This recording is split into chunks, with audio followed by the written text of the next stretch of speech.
Now, philosophy of leadership. Value-based management calls for a new philosophy of leadership. It holds that an authentic leader sees him or herself as a teacher as well as the ultimate servant.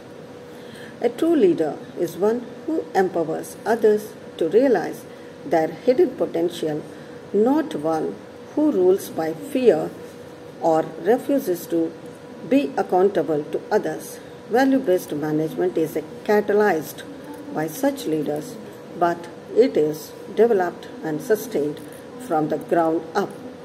A well-designed value-based management system sharpens and crystallizes the leader's philosophy around a set of universal moral principles. Through a participatory, company-wide process, these principles are refined and embedded within the organization, laying the foundation for an ongoing ownership sharing culture. A leader should always strive to empower and encourage people to be responsible for and make decisions in areas directly affecting their lives and work and at the level of their competence. Power, responsibility, and accountability over philosophy should be decentralized to avoid potential abuses which occur when these are centralized or concentrated.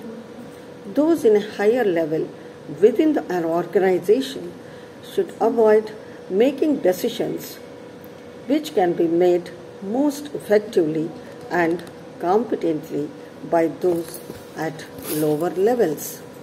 Value-based management is not a village democracy where every decision is voted upon all members of the company, nor it is management by the committee. Rather, value-based management builds checks and balances in the company's governance and accountability system. It protects the property rights of all shareholders but allows executives flexibility to make traditional executive decisions.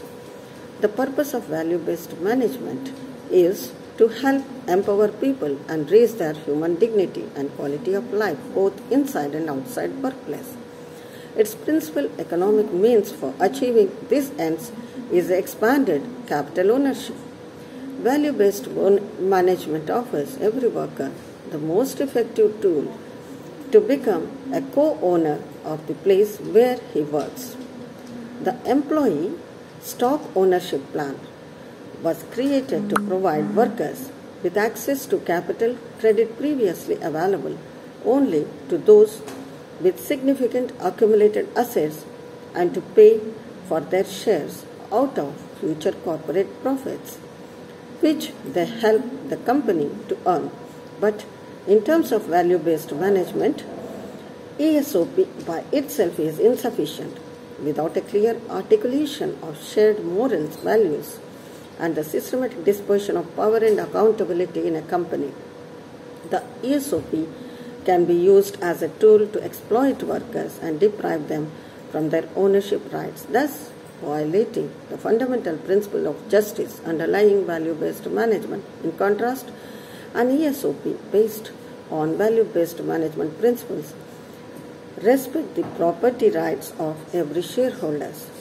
What are the components of value-based management?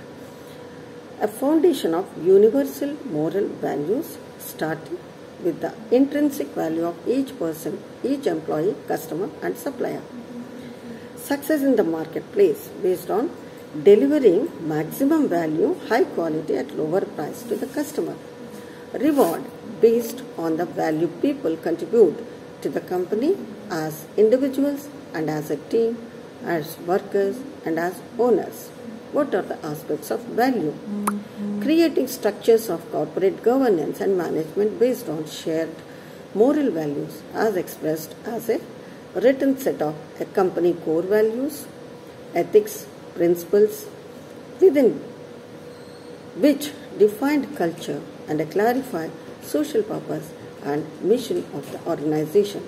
A code of ethics that describes virtues, habits to be encouraged, which guide individual behavior towards strengthening the company's culture, interpersonal harmony. Ideally, these core values and code of ethics are engaged upon the consensus by every person in the company and are subject to periodic review and improvement, as with Herman Miller's renewal process. They serve as compass for guiding corporate objectives, policies, and other decisions. They also provide a basis for judging people's behavior, maximizing value for the customer. Value-based management expresses a simple formula for any business to follow for succeeding in a competitive marketplace. Value is equal to Q plus Q by P. Q means quality, P is price. This states the value delivered to the customer increases as the quality of the good or service increases and its price decreases.